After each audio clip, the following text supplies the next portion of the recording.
Bonjour à toutes et à tous, c'est Aurélien de la chaîne du temps libre. Aujourd'hui on se retrouve pour une petite vidéo par rapport au challenge lecture du mois de septembre. Donc j'avais choisi pour lecture avec l'aide de Anso, j'avais choisi Meurtre pour rédemption de Karine Gibel. Voilà. Donc petit pavé de 1000 pages que j'ai lu assez rapidement, je dirais en 5 jours, 4-5 jours. Après j'ai pas passé toutes mes journées dessus, mais 3-4 heures dessus. Une fois 2 heures, une fois 3 heures, une fois 4 heures. Enfin, je l'ai lu assez rapidement. C'était vite torché, j'ai envie de dire. Et voilà, donc pour moi, c'est du Karine Gibel, première découverte de Karine Gibel. Très grosse découverte, très bonne découverte pour ma part. On va suivre l'histoire de Marianne, qui est une jeune détenue condamnée à perpétuité parce qu'elle a tué un policier. Et elle a fait encore d'autres choses derrière pour pouvoir aggraver sa peine suite à un cambriolage qui a mal tourné avec son petit ami. Donc l'histoire, le background un peu de l'histoire de Marianne se fait assez brièvement, je trouve. Et on a son ressenti qui est plutôt bien décrit, je trouve. Et c'est expliqué assez rapidement, je dirais sur une centaine de pages à peu près. Il va y avoir des moments de flashback, parce qu'en fait le thème du livre c'est un peu la vie carcérale. Si vous voulez, moi en lisant le livre, je me suis fait pas mal de références à la série Orange is the New Black. Voilà, donc je sais pas si vous avez regardé sur Netflix ou pas, mais voilà. J'ai eu ce ressenti là en fait. Du coup on va suivre l'histoire de Marianne, mais pas seulement Marianne. Sur les 1000 pages, je me suis dit que j'ai eu peur qu'il y ait trop de personnages, et au final il n'y en avait pas tellement, mais ils sont très bien développés. Dans le sens où on a vraiment une histoire derrière chaque personnage, un peu moins évidemment sur certains, mais je trouve qu'ils sont assez, j'arrive plus à parler. Ils ont été assez bien travaillés, je trouve. On va suivre un peu l'histoire de Daniel, qui est un peu le maton du groupe des femmes, parce que si vous voulez, dans la prison, il y a le côté homme et le côté femme. Évidemment, ils mélangent pas ils mélangent pas les sexes. Et initialement, c'est les femmes qui s'occupent du quartier des femmes, mais sachant qu'il y a 2-3 détenues qui sont assez violentes, ils ont décidé de mettre un gardien, homme, qui est Daniel. On va suivre aussi 2 autres matonnes, une un peu plus chiante, évidemment, et une un peu trop gentille, je dirais. Mais on va apprendre à connaître Marianne dans les détails. On va apprendre beaucoup sur l'histoire de Daniel aussi.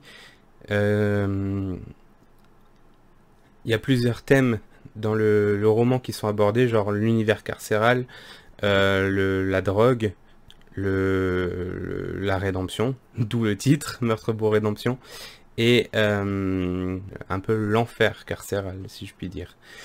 Donc voilà, qu'est-ce qu'on peut dire de plus? Elle a beaucoup de moments de flashback, et en venant à la drogue, en utilisant la drogue pour un peu s'échapper, parce qu'elle sait qu'elle est condamnée à perpétuité, elle aura recours souvent à la drogue. Et la drogue, en fait, sa cellule, si vous voulez, elle est juste derrière une voie ferroviaire. Oui, c'est comme ça qu'on dit. Elle est juste, et souvent, en fait, elle a le train qui passe à telle et telle heure, et elle a ces petits moments comme ça où elle se drogue et elle s'évade psychiquement, si je puis dire. Voilà.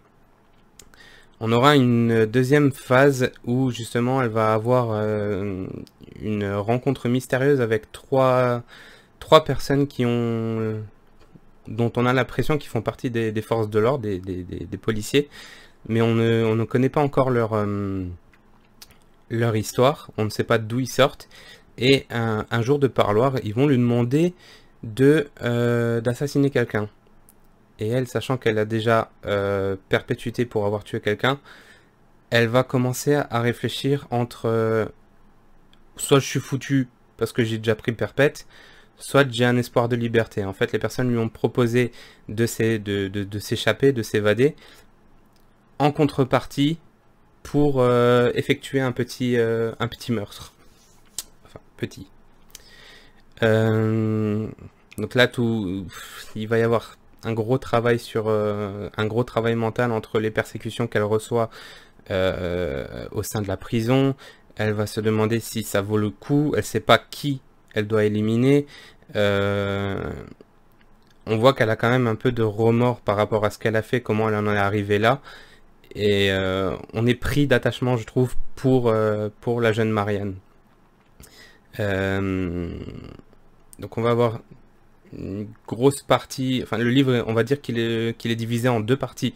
On a la partie qui se passe en prison, et il va y avoir un événement qui fait que va accepter, mais elle connaît pas elle ne connaît pas forcément les répercussions auxquelles elle se risque. Voilà. C'est tout ce que je peux dire par rapport au livre. J'ai peur de rentrer dans trop de détails et d'éviter j'aimerais pas trop spoiler justement. Mais voilà, pour moi c'était une grosse découverte. J'ai pris du Karin Gibel qui doit traîner. J'en ai pris 3-4 au magasin, des petites nouvelles, un gros roman, parce que voilà, j'ai envie de relire du Karin Gibel.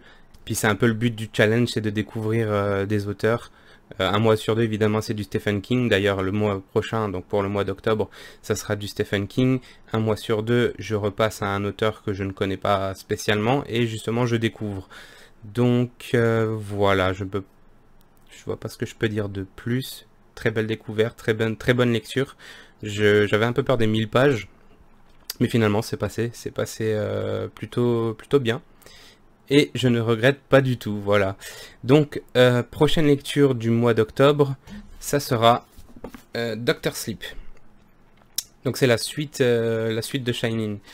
J'ai regardé par rapport au nombre de pages, c'est 760 pages. Et j'ai bien envie de savoir ce qui se passe. Voilà, voilà. Donc, j'espère que la vidéo vous aura plu. N'hésitez pas à me donner votre avis dans les commentaires. Un petit pouce bleu si vous avez aimé, ou si vous avez des commentaires à faire, n'hésitez pas, je prends toutes les critiques. J'ai essayé de changer un peu